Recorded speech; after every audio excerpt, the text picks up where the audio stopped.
Hello, everybody. We're observing consciousness, coming in with DJ, coming in with Miss Christl Joy here we have today, and I'm Dana. Alethea's riding horses today and doing lots of massage, so probably in the next couple rounds we'll see Alethea back again, so we're sending her big hearts and loves, but we're observing consciousness. We created this podcast about, I think 8 months ago now, right, DJ? Yep. Yeah.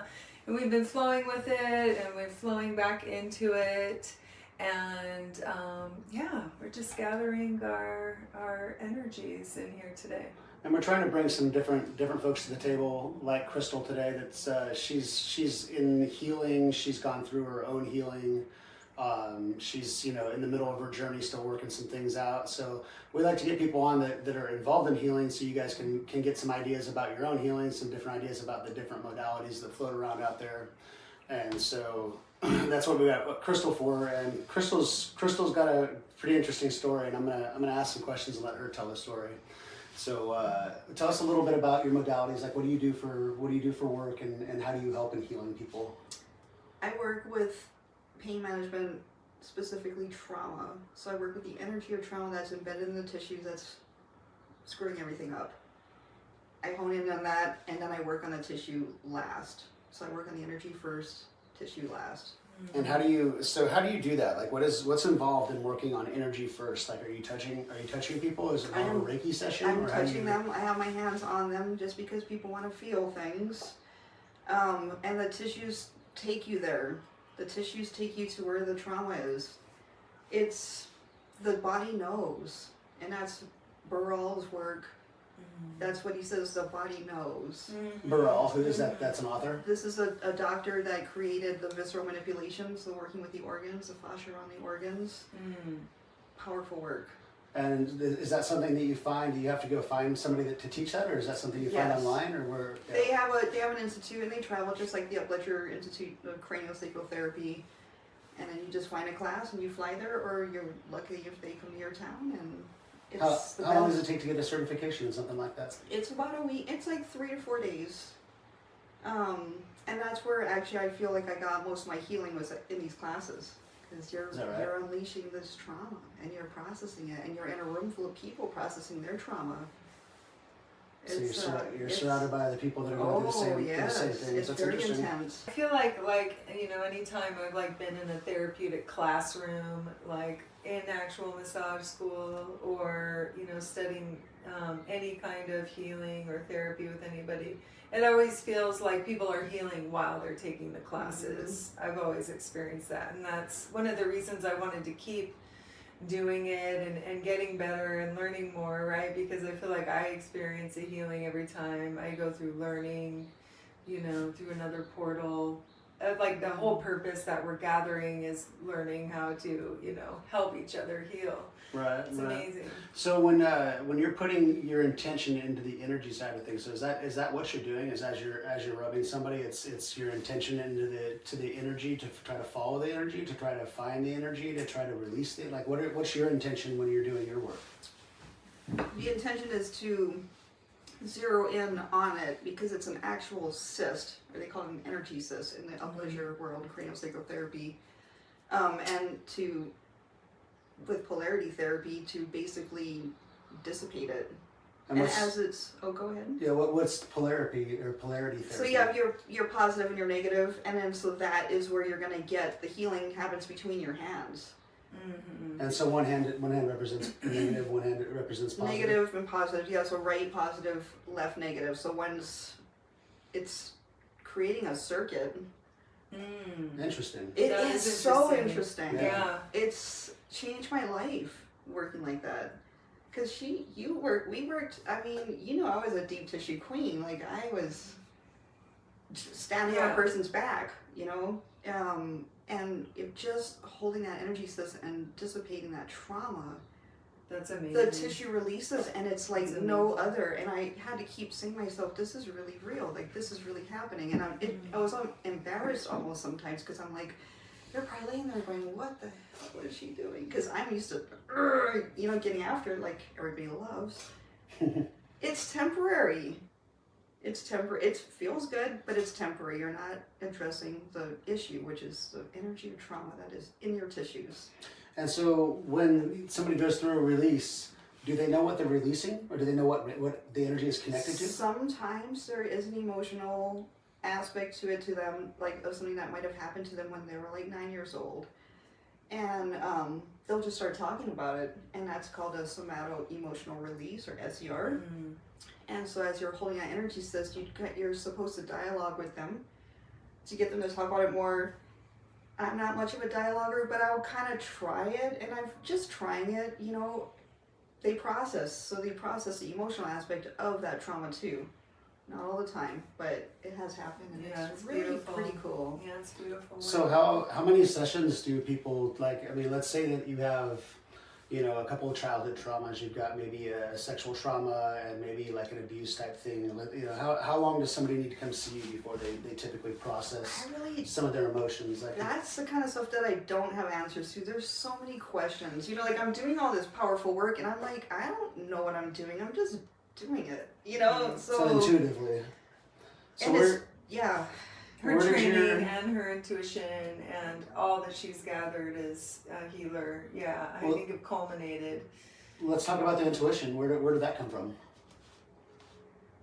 I don't know. I think I've always had it, but I've always denied it. And I find it was like, maybe I should start listening to that and see what happens. And then you start, and then like your life gets better. Really? This is so cool. You know, so then I think that's kind of maybe even the first beginning of like a spiritual journey is just like listening to that voice and like obeying it. You know, like maybe I shouldn't do that.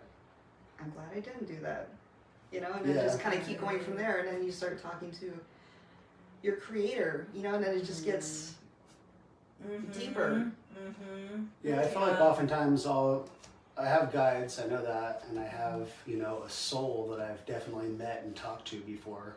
And I feel like a lot of times when I'm communicating or when I'm just talking to, you know, it's like kind of the internal voice, but you kind of do that thing where you clear the ego a little bit, you just kind of listen instead of think. And like listen to what comes through, and it's like, you know, and I feel like that's the, you know, when I can just clear myself, but make the problem is making sure you're completely clear, and that you're not, your ego's not inserting its own thoughts in there, and then you attack, you know, create or connecting with that, and that's where I feel like I get the best information. It's like, who is it exactly? Is it me? Is it the creator? Is it my guides? Is it a culmination of all of them? Like, you know, because it comes through to me in a thought. It's not like it's, you know, that's why it's important that I got to clear my ego, is because my ego will start, you know, it thinks and it wants to have the answer, and it's like, you know, observe the observer. Yeah, shut up for a second. The ego, who's and the listen. observer. Yeah, and it's like, just shut up and listen, and see what comes through. And oftentimes, like I've gotten to the point where I do it a lot, so.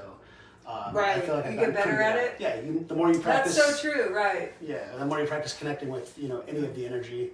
You know, it's like that thing where you're in the room and you look up and somebody's looking at you, and it's, you know, it's like a busy, crowded room, but the first place you look, there's somebody looking back at you. Right. You know, that's an interpretation of energy, and it's like when you feel that tingle, like that little spidey sense thing go off, and before you glance up, like try to ask yourself, why am I glancing? Where am I glancing? And it just, you know, it's just a split second to ask yourself and check in and see if you start connecting more with the energy that you're feeling. Like, I think I'm going to look over here because, and you look over there, and is that because there, or is it not? Or were you wrong? And it's like, or when you just turn around and look behind you, and somebody, like, the first place you looked, it's like, why did you look there? And they're already looking at you, and you're like, oh, yeah, and that's like, why. Yeah, that's how you can connect with the energy the way that Christl's talking about. It's like intuitively, the more, like she said at first, she denied it, and then the more that she started checking in with it, listening to it, is the more that she started realizing, oh, that's giving me good information, and it's not my information necessarily. This is like something's coming through to me. That's a great way to delineate that, DJ. Thank you for making that clear and understandable. I like that. Yeah, and I think it's helpful for people to hear things from different perspectives and, like, you know, a synopsis interpretation. So that's a little bit about your healing journey. Are there any other, like, modalities or any other things that you do in your profession you want to touch on before we move on? The other part of, so there's trauma, but then there's also the aftermath of trauma, which is the recovery of muscles. So I work at the fascia first, And then there are times, and this has actually happened to me, where I had messed up this wrist so incredibly bad that I couldn't even wring a towel. It was incredibly terrible, and I didn't know what to do. So God works. You know how God works. It's just you get the message and you're like, all right, I'm gonna do that. And it was like $200, and I'm just like, whatever, let's just try it. And it's called MAT, muscle activation techniques, and changed my life. I mean, I got my wrist back. So and nothing. There's no, because I'm a massage therapist. So I'm like, of course I'm gonna massage it. Right. I massaged it for 3 hours. I got it all loose, and it was the worst it's ever been. Like, it was so unstable. So then I learned about MAT, and it was a year-long journey, and that was hard. But that's my secondary. So what's involved in, what'd you call it, MAT? MAT. It's a bunch of range of motion exercises and muscle tests.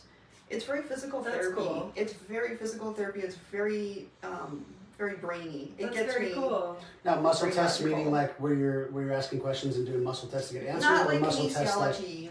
okay. Yeah, but actual like shortening the muscle and seeing how much power this muscle has, and then that's where you can isolate. Oh, it's your corticobrachialis. Let's activate this, and then you go in and activate it, and then you give them exercises. So it's like, it only works if you do those exercises. So it's just like empowering for them. Because that's the thing, is like, I don't want you to be completely dependent on me. I would like you to do your own, So that's my secondary. That's like the last part of, after. That's amazing. Yeah, people have to do the self-care too on their end. They'll be like, if you're not going to stretch that hip out, like every time you leave, it's just going to go back to that. It loosens up quicker and quicker. I feel like every time they come back to see you, but at the same time, 50% of it will be what they do, on their own time. Mm-hmm. Yeah. Like fun. So that's good. That's cool. Stretch it and strengthen it. Right. Okay, cool. Yeah, so you had another very interesting part of your story that you shared with me before about spirits being in your life. And we love the metaphysical stuff here. Yes. We like that. So tell us a little bit more about where it started from, what you've learned from it, what you've connected to or been afraid of or walked, tell us a little bit about your story. Well, the first time I experienced a spirit, not knowing, and it was so weird because it was like, it gave me amnesia. Like, it gave me like this temporary amnesia. So I remembered like the following afternoon, like, whoa, wait, this weird thing happened to me last night. I was pinned in my bed, so I had sleep paralysis, and all I could do is look at the thing that's at the end of my bed, which was like this cloud that was like this gray cloud of smoke. And it just stayed there, and that's all I could do is look at it. And then it only allowed me to move so I can watch it, and then it just disappeared into this koa dresser that we had. Wow. And then I completely forgot about it. I went back to sleep like nothing. But I remember the next day I was like, this really weird thing happened. And then my grandma was like, oh, that was probably a ghost. And of course, ever since, and then so I'm like sleeping with my head under the covers. And I wasn't necessarily like, that was my first experience. And then I hadn't experienced anything after that for a while. I came back from England. So it only happened after I lived in England for 2 years. And when I came back from England, that's when it happened. So I was 18. 18? 17, 18. So you're for sure it wasn't a dream that you had. It was real. Happening in reality. I mean, it was real because I could feel like the pressure. Like I was like, I could not get up.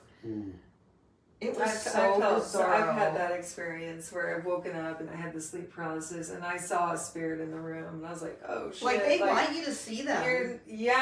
They're like, yes, I am here. Acknowledge me. It's crazy. It's pretty intense. Yeah. It's a very intense experience. I had something like not quite like that happen, but in my aunt's house, and she's my aunt and uncle are like a second set of parents to me. I've been staying at their house since I was a little kid. At their house, there's like this hallway that connects to a dining room that connects to a kitchen, or you can go the other way around and you go through the living room and that connects to the kitchen, but you only kind of step through the hallway or through the dining room area. So there's like this middle dining room area. Well, there's some kind of energies in that dining room area that I've walked through there. I don't know how many times, and the hair on the back of my neck just stands out, and I'm like, and it's not like friendly, like, you know what I mean? Like it feels like why are you in my space type of Oh, thing. whoa. So I had, I felt this energy when I was like, I don't know, maybe 15, 16 years old. That's when I had initially felt the energy at their house. And then fast forward, now I'm about 21, 22, something like that. And no, actually I'm older than that. I'm like 26, 27 because my daughter had been born. And I'm walking through their house, and the shortcut, like from the bedroom where I was staying at to get to the kitchen, is to go through that dining room area, because otherwise you got to go all the way down the hallway this way and then hit the living room and go around. So it was like way faster to go through the dining room, even though I know this thing didn't want me going to the dining room. So I walked through the dining room, and as I walked through the dining room into the kitchen, I was like, I had this on my mind, and I didn't say this out loud, but it was on my mind. I was like, fuck you, dude, I'm walking through here. Like, that was my thought process. And then I went into the kitchen, and I did whatever I was doing, and then I came back through, and I walked through the dining room again, and walked back to my bedroom. And I am not kidding you. I was sleeping on the floor because my ex-wife my wife at the time was sleeping on this little like bed. So I was on the floor, and I was right falling asleep. I'm not even kidding. This thing grabbed me and shook me, and I was like paralyzed, but being shaken, and I was like, whoa! And it went on for like 5 seconds. Like it went on for like like a really long time for just sitting there shaking. And then I fucking popped out of it, and I was like, okay, I won't go in the dining room anymore. To this day, that was like, I'm 47 now, so go back to when I was there. This is like 26, 27, 28 years old, somewhere right around there. That's how long it's been. And I still walk through the living room, and when I go into the kitchen, I just step in the dining room, and I, like a couple times, no thank you. A couple times, like for the longest time, for years, even when I went to the bathroom, because the bathroom was like between the bedroom, it was right in that hallway area. I'd go through the living room all the way down here. My aunt's like, what are you doing? And I'm like, I don't go through. I don't do the dining room. You can feel it sometimes. You're right. Like you can feel the energy. Yeah, it's pretty. It can be thick. It can be like concentrated enough to affect your, especially like obviously you guys are sensitive people. I mean, we all can be, but you guys are extra sensory. Well, of course, like.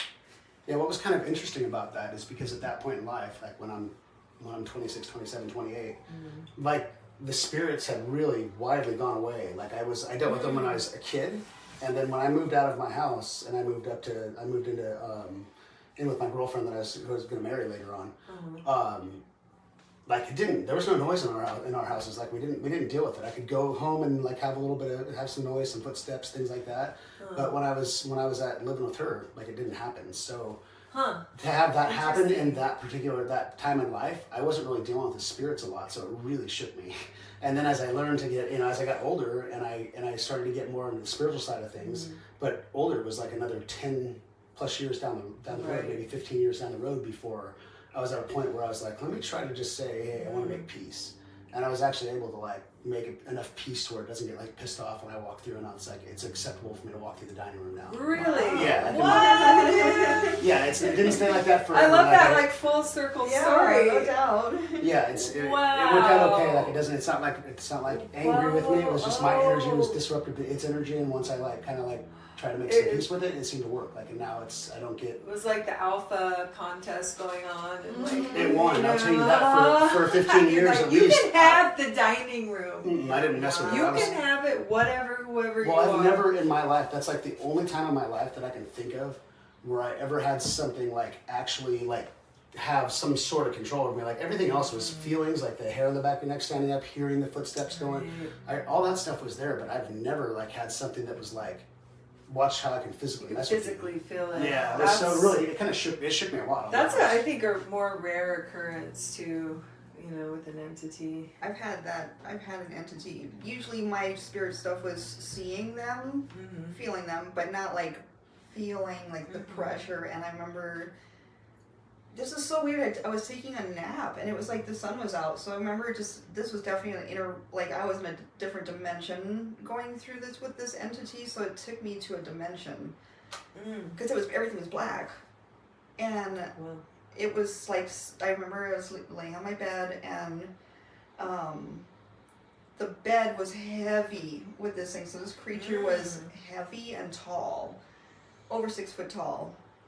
And then I remember, and I couldn't see anything, so everything was black. and I remember it was like pushing my head like this, Whoa. and it was pushing my leg, and it bit my inner thigh, and as it bit my inner thigh, I could hear like screaming and glass breaking. It was like just demonic. It was fully demonic, dude. Like, it like took me to hell. Like that was probably hell. Like it, but it was just like it was like this nothingness. Like I was in this black, but feeling all of that and feeling the pain of the bite, feeling the pressure and the pressure of my, you know, just this, like being. Intense. Yeah. How old were you then? What was that? That I was like in my early 20s. And where were you when you had In Hawaii. But like, was it your own house? It or were you was. staying somewhere? I was staying in a house with like there were like 6 of us. We were in Hawaii. We're poor, so there's like 2 people. There's 2 people in the living room and then 2 in each room. And so I was in my bedroom, just taking a little disco nap. So did somebody else see any of this stuff? Was No, like experienced it with you? No, I was in there by myself. It was just 5 in the afternoon. It was. The sun was out. That's why I remember just thinking it was so weird. And when I woke up, when the screaming in the glass, that was when I snapped out of it, and then like it was light, and I was like, "What the hell just happened?" Wow. So how many times did spirits like mess with you and do like, and were they always demonic? Was it always this kind of? I feel like it's always a dark. I mean, because I don't think good spirits like do malicious things, you know. But these, the ones, and they just wanted me to see them, like so. But they would, like, I literally would sleep with my head under the covers because I'm gonna wake up in the middle of the night and they're gonna be right there. So what did you? Well, I guess let's go back to how many times. How many times did this happen to you from the time that the first time it happened until? 15. 15 times? 20, maybe 15, 20. Like a good amount of sleep has been lost. Okay, so when did it stop? Has it stopped? So it has stopped. Well, kind of a weird thing because I just moved from Minnesota and I was living in a haunted house. I am a Christ follower, so when I got baptized in that lake out there are multiple spirits in that house, and once I got baptized, I don't see them. Well, I never saw them, but I felt them.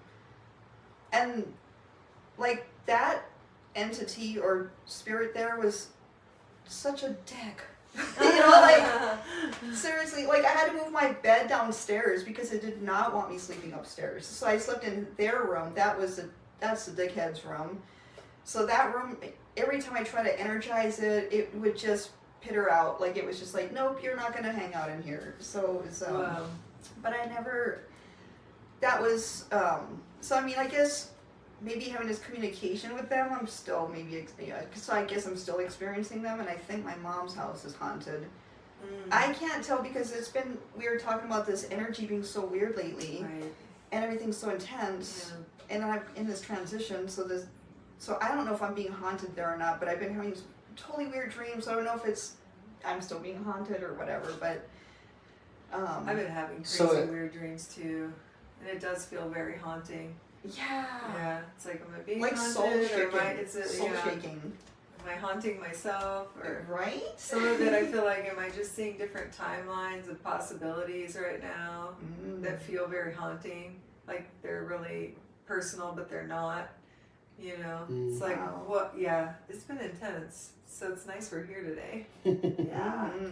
So what did you? I guess so. They still haven't really stopped. Are they still as intense as they were? Not as intense, and definitely not waking me up. I'm not afraid anymore because I got the Holy Spirit, so I'm not afraid anymore. But I think before not having the Holy Spirit, I was always afraid. But then, you know, I'd be shrooming in that house, and I'm like, I'm for sure gonna see something because I'm like I'm like, we're somewhere else. I never see anything. They never make their presence known. It's such a trip. My neighbors from this Minnesota house, so many people have come up to me because I'll be out in the yard, and they're like talking about this haunted house, the house that I'm living in. Oh, really? Yeah, you know. Oh, yeah. They're like, so what do you think? Like, you know, like they're trying to get it out of me, and I'm like, yeah, I know the place is haunted. I'm like, I don't see it. It doesn't bother me. We just coexist. It's fine. So how did you come to a place where you could coexist with it? Like, how long did it take before you were able to turn it to where it wasn't as scary to you, and where the energy wasn't? I think after I got baptized. And when was that? That was August 2022.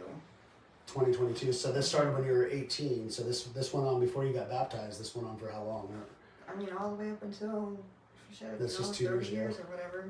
Wow. I mean, it's just, yeah. So did you learn anything from it? Like, did you get anything from what these visits were about? Was there some lesson in it for I you? think it's just, so I've had so many people over the years tell me how, like, I'm this powerful, blah, blah, blah, you know, and I'm just like, yeah, whatever. But I just feel like, you know, if I'm being harassed by these dark entities, you know, I gotta be shining some light somewhere, you know, like, I gotta be multidimensional, you know, like, I gotta be that person that these people are telling me I am. So I feel like it kind of got me closer to realizing my power. Wow, Christl. Yeah, Thank you for sharing that. Yeah, it is. It's really cool. Yeah. Yeah. Because I carry myself, I mean, I've carried myself as a victim for so long, and I've just been victimized. You know, like, and I'm just like, okay, what's the common denominator? Me. So, Yeah. like, you know, but how do you become empowered? You know, like, that's the thing. It's like, I'm like, yeah, I'm going to be empowered and I'm not going to be a victim anymore. It doesn't work that way. You know, like, it's... Right. Well, I think that one of the ways you become empowered is you change the thought process in your own mind. And that's that things aren't happening to you, because if they're happening to you, then you're the victim. But things are happening for you. They've got purpose, and you're supposed to learn something from them. And it's like, you change your mindset and wrap your mind around that, you know, but you've got to be able to connect with that idea. You've got to have that belief that everything does have purpose. If, you know, you're somebody that believes that, you know, it's just like a collection of stardust that accidentally happened, then how could there possibly be purpose for you? But if you believe in other ideas, you know, like for myself, it's, you know, I've got reincarnation, and I can't like connect with a specific religion, but if I did, I'd probably connect most with like Buddhist type of religion. But just for me, that's how I took the victim out of everything that happened to me, and it happened for me. What was I supposed to learn from it? Even the stuff that was in my past and when I was a child, it was still, what was I supposed to learn once I realized there could have been purpose and there might be something I was supposed to learn. Right. So it's like, go back and revisit everything that's happened and see what could you have learned from that, and what should you have learned from that, and, you know, and you can always give yourself more of the message. You know, it's like, it doesn't just because you passed it by, it doesn't mean you can't go reflect and still learn from it. Well, what I learned, though, was I just loved regardless. So, yeah, I got abused. I got fucked over, betrayed. That was like, you know, this whole consciousness that I'm carrying, this victimhood. And, but I still loved. And I just feel like it helped me to love more. Yeah. It's beautiful. Yeah, I mean, the journey is, that's what Beautiful. I've definitely gotten out of my journey, is for my own self, and that's why I think that most people connect with this is, you know, the purpose of life is love. And like, we're all here to, like, it's all about relationships, and we're here trying to like love each other purely. And like, what is pure love? Pure love is pretty simple. It's acceptance without judgment. Like, that's pure love. That's just also called good energy, right? But that's pure love to somebody. And the closer somebody is to you, the harder it is for you to like love them purely, love them with acceptance without judgment, because you might feel like you know better. You might have gone through what they're about to go through, and you're trying to tell them to do something different, and they're not doing it. But that's because none of us learn through being told. We learn by feeling our lessons. We have to go through them ourselves. So it doesn't matter how much you tell me. If I want to go experience something, I'm going to have no idea what it feels like when I want to feel it. Right. Just because you told me what it feels like. I can't feel what you're telling me. I can only, you know what I mean? Yeah. I can only imagine it. Yeah. So it's, you know, connecting with some of those ideas, Yeah. and then, you know, going back to what we're talking about, it's like, it's all about, if you know, my belief system, it's all about purpose. So everybody's there to teach you something. You're there, you know, if maybe you're there to deliver something, get something, whatever the exchange is. It's like, you know, leave them better than you found them, or, you know, absorb whatever information you can. So yeah, that's my mindset. I just got tired of suffering. You know? Right. Right. I was like, all right. It's a good way to let it go. You know, it's a really good way to let it go, is to think about it in that way. You know, everybody has to experience it for themselves. And or what you were saying, like, you know, I'm just tired of suffering. It's like, that makes so much sense, right? It does create suffering to try and jump into that control, that power struggle. You know, it's, and then experiencing your power and experiencing your boundaries, what's okay for you, what's not okay for you. It is empowering to you, even though it's, you know, it's really difficult and challenging because you want to, you know, just love, right? Well, you'd mentioned before, you said when you're shrooming at your house, so psychedelics are near and dear to my heart. They're where I've done most of my healing, if not almost all of it. Mm-hmm. So what have you gotten from psychedelics, and when, you know, what do you get from your different trips? How many times have you tripped? Like, has it just been, you've been doing it for many years, or you just find mushrooms? I mean, I've done more LSD, like, so I started when I was 16, and I've kind of just done it pretty much my entire adulthood. So were you partying on it, or were you? I was, you know, yeah, you know, like, in my young days, I was partying on it, but living in Minnesota, I started tripping alone. I took mushrooms with these people, and I just was not feeling it. I just wasn't feeling it, and I'm like, I'm out. Like, I mean, their energy was off. It was. Yeah. They just. I've had that they didn't experience. include me. You know, I was very. It's like, oh. And I'm like, don't do bye. this. This is icky. And so then I just learned that I'm like, oh wait, I don't need to be around other people. Right. So like, and I got more out of it not being around other people. Right. And then I met this girl who's amazing. She was just this angel that came to me. I was just deep in trauma.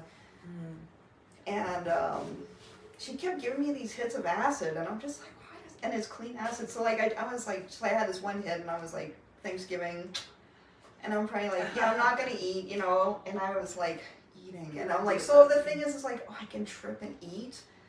I want to do this more, you know. So then of course, wow. Yeah. Wow. Because it made me so sick. So you integrated it.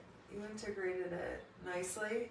Yeah, like it just started, then it became like, then I thought I needed activities for myself. So I'm like, instead of all these activities, like I'd make a little, because she just kept giving me these hits of acid, and then I had shrooms too. So it was just kind of like just doing a little, some Molly, and, you know, just kind of doing a little bit of everything, and not needing any activities, you know, and then just straight connecting to God. And it was, wow. Like, what? Wow. And the 5 grams, I did 5 grams, and I'm like, it's a happy accident. I didn't think, like, I had all these stems, so I was just kind of like, and I'm like, well, maybe I should put more caps in, you know, like, so it ended up being 5 grams, and wow. That was when I realized who I was. Really? Yeah, I mean, like, we're just powerful being, you know, just. What'd you see? What was it like? I mean, you know, I kept getting that vision of, you know, that Dragon Ball Z and that guy that's like, you know, did you see that, my Facebook post? And anyway, he has all these flames coming from him. So it's just like, I just had this vision of just big, wow, big, like just universal big energy, just all around me, just like, and I had it all within me. You know, and it was like, I could do anything. And like, when am I sweating the small stuff? And, you know, like, just, I was, like, I just felt more myself than ever. And it was so cool. And I'm just like, whoa. And it was terrifying. I mean, like, you know, just especially peaking on 5 grams of mushrooms. But it was just like. Liberating. Yeah, like, it was like I blossomed, you know, like, and that was actually like the last time that I had like a good trip. And then after that, it was just kind of like, it didn't touch the 5 grams, and I'm like, oh, I don't want to be this thing where like, now I'm gonna have to do 10, you know. It's just, so I kind of just stopped there, like, just. Yeah, I think, well, sometimes it depends on how long of a break you give yourself in between trips. You know, if you do 5 grams today, tomorrow you'd need to do like 7, maybe even 8 grams because you build up a tolerance to all that psilocybin that's gone on. And psilocybin's an exact mirror to serotonin. But when we get into bad trips, like, I like to try to explain this to people because I didn't realize this is what was happening for a long time. But when you take a large dose of psilocybin, what happens is the blood supply to your prefrontal cortex gets cut off. And so that's what makes up Christl. That's what makes up your ego. That's like your awareness, you know. Right. It's the thing that every piece of information that comes through it basically gets processed through the prefrontal cortex, and the only time it's not working is when you're asleep. So this is one of the rare times that you get to look and think about things without your prefrontal cortex processing it first. Wow. But then when somebody gets into what they call a bad trip, It's like when a thought is coming up that normally you'd push down, like your ego has the ability to go, no, I don't want to deal with this. This is not right now. And you can just push it aside and then start thinking of something different, and it kind of goes away. Well, when you're in the middle of a trip, that part of you that says, no, I don't want to put that away. Well, it's not awake. It's not there to do that, to do its job, and it's literally sleeping. So the blood supply has been cut off to it. So you're listening, so now you got a problem coming up, and your ego is not there to push it down, but you're trying to wake that ego up. You're trying to push it down because you know you can push it down. Other parts of your brain know it can happen, but it doesn't. Those parts of your brain don't know how to do it. No, wow. Right? They're not in that kind. They don't have that kind of control. So now you're just looking at your problems coming up, and you almost get to look at them third person. But if you can't surrender and be able to look at them, you can't see them. And if you can't surrender, then you're just trying to wake yourself up, and you just turn and stir and turn, and the mushrooms will just fuck you up. Yeah. Like they don't give a shit how bad it feels to you. They're looking for your ego to just get out of the way so you can see this. See what we're trying to show you. See what you're showing yourself. Ultimately, they're your own thoughts that are coming up. They're not somebody else's problems that come up. They're your problems. That come up. And it's just your thoughts. It's just, but you're having a different part of your brain processing those thoughts. And when that different part of your brain sees it, they're like, ooh, might have a little shame here. I might not feel so good about how I've been acting. But the ego that says it's okay to act that way, that thing's not there to protect you. So those are your bad trips. So when you get into those cycles, it's like really what you need to do is you need to surrender. Oh, absolutely. I mean, that's what I had to keep telling myself, because it would get like terrifying, and I was just like, surrender, just surrender. You know, it's okay. Just like, you know, I'm like, it's cathartic. Like, I'm ugly crying, you know, because I'm like, just shit's coming up, you know. But it's just like, this is the only therapy that I have, and this is why this girl's giving me all this acid. She's like, she knew I was like deep in trauma, and she's like, here you go, you know. And I'm just eating it because it's there. I'm just like, it's a good weekend trip, you know. Yeah, I've done acid a few times. I did liquid acid, and I did 2 drops of liquid acid, and I had no idea what I was getting myself into, because I tried the time before that. I tried acid for like my first time, and I had like 10 hits, and I did 1 and didn't feel anything. Then I did 2 and like didn't really see anything. Then 3 and I saw some little sparklies, and it's like the acid must have been bad. Must not have been great acid, but I didn't know that. I was just like, well, maybe I've got a tolerance to acid. I don't know. Mm-hmm. So the next time I got acid, which was, you know, like maybe 2-3 months later, it was liquid acid. It was like a little tiny vial of it. And I put 2 drops under my tongue while I was doing some work in the kitchen. And about 45 minutes later, it started to kick in. And I was gone for 24 hours tripping, but I was like, for 6 hours, I was like trapped in my subconscious, and there was no guide to it. Like I was just there, and it was super quiet, and there was no noise, and just as quiet as could be. And I'm like, what is happening? And there's just nothing. I didn't like that. There's no, like, the mushrooms have never left me like that. There's always been some kind of guide to it. There's always been some kind of thought process that's going along. It's like the acid didn't have that for me. So after that trip, I haven't really connected with acid again. I haven't like tried to do a lot of healing on it. The mushrooms have always been like the way for me between that and, you know, doing ayahuasca. Yeah. Those have been what I've used for the most healing. And also like MDA or MDMA. It's a derivative of it that I've every now and again I can get my hands on it, and it's like that stuff is like really therapeutic. It's like just like the MDMA therapy. It's just opens you up, heart opening, and like lets you just talk through your problems and listen to your like own thoughts in a different way. It's very interesting. It is. They are good as sisters. Yeah, they really are. Yeah, they work well together. Yeah, it's like mushrooms and weed. They work really well together. Yeah. If your mushroom trip hasn't like kicked off, you're like, you know, 30-45 minutes in and nothing's in it, so you can kind of feel it. It's like you take just like one hit of weed, and it'll connect with it within 5 or 10 minutes, and you're just off to the, you know, you're in your trip. Yeah, it just really connects with the trip for some reason. At least I found for myself. Yeah, and also all of those different medicines are good as sisters, and you know, your conscious healing. You know, you're healing through awareness. It just kind of like you said, it takes you into a different brain space. So is that the most powerful trip that you've had? That 5 grams, yeah, absolutely. But before that, I did these enigmas, and that was interesting because enigma, like a strain, super intense. Like it hits you real quick. Like suddenly you're just, everything's going wrong, you know. And it's just it's really a fast onset, and then the peak is really intense, but it's just fast, and then you just come down.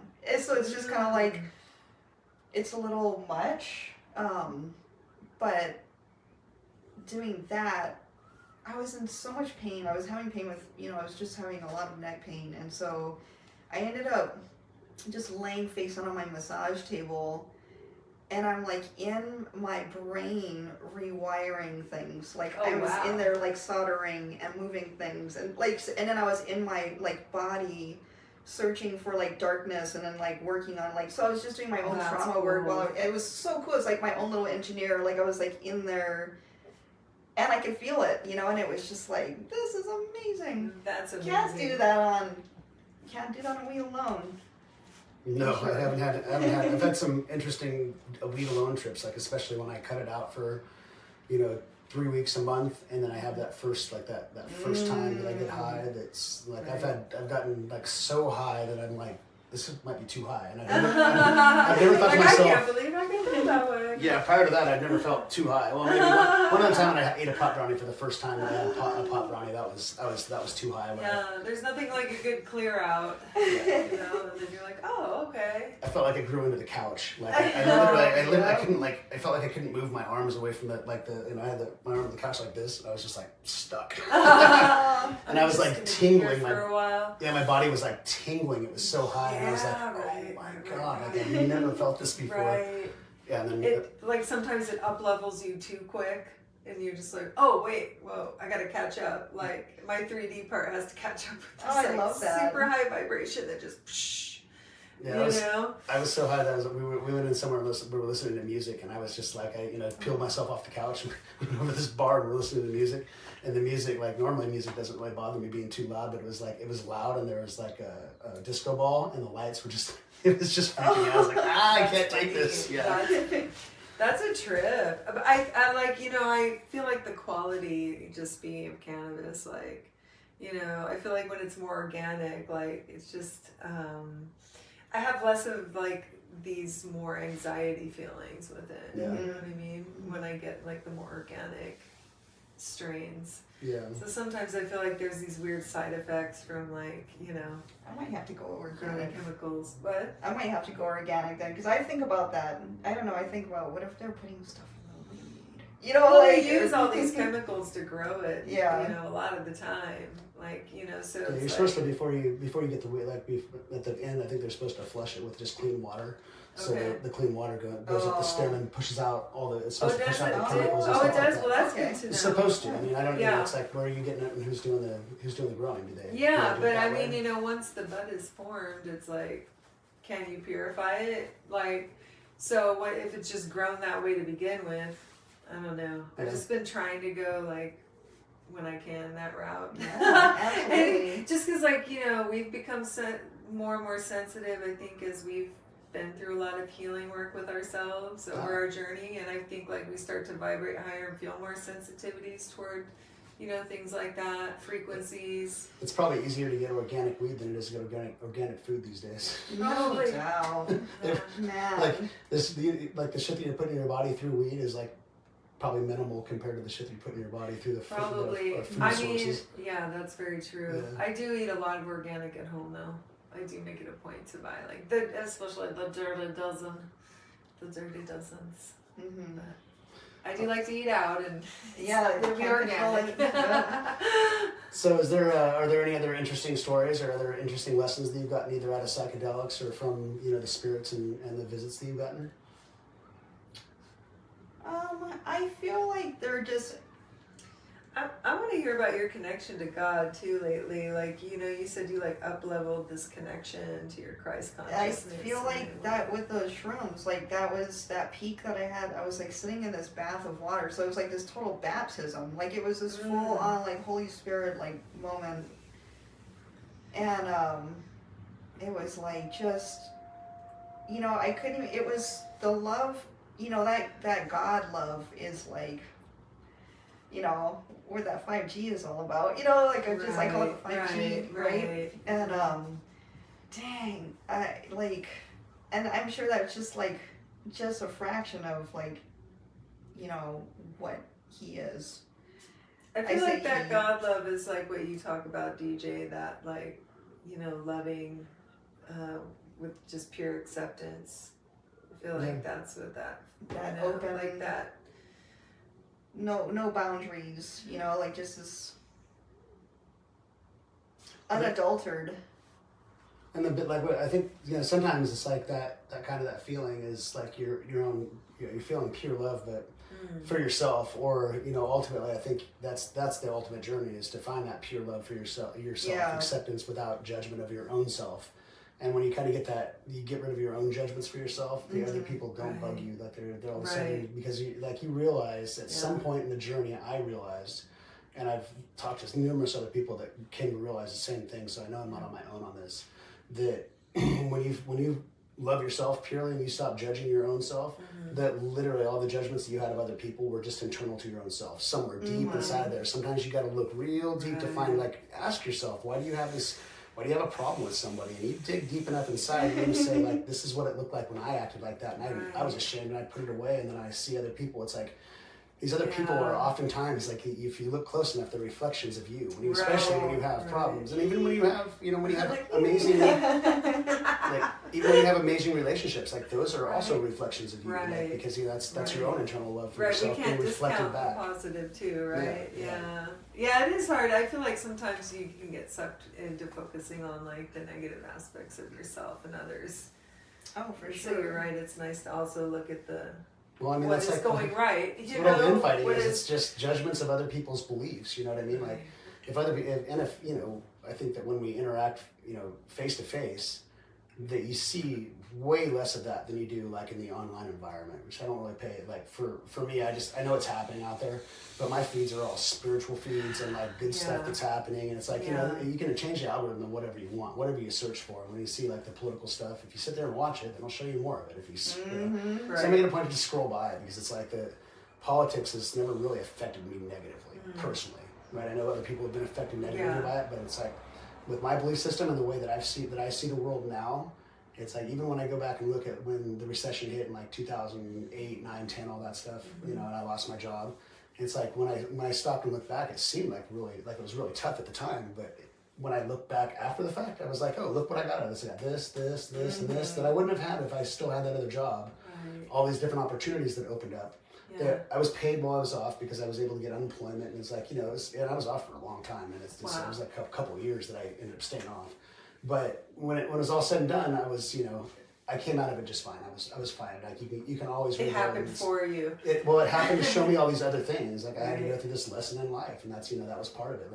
But I could go back and look at it as all negative, or I can be like, you know, it happened for me. Like I did get something out of this. I learned from this, and that's how I look at, you know. I try to look at everything now. Is what the fuck can I learn from it? So you feel like it makes it easier moving forward? Oh, for me, yeah, it makes it 100% easier because I look for in everything. If I have you know, it's like, it's pretty rare that I have any kind of negative interactions with people anymore, because like I was talking about being, you know, acceptance without judgment, and I've learned to accept and not judge myself and just love my journey and understand who I am, that I'm not some tough egotistical guy. I'm just me. I love people. I like hanging out with people. I like to hear their journeys. I like to share mine.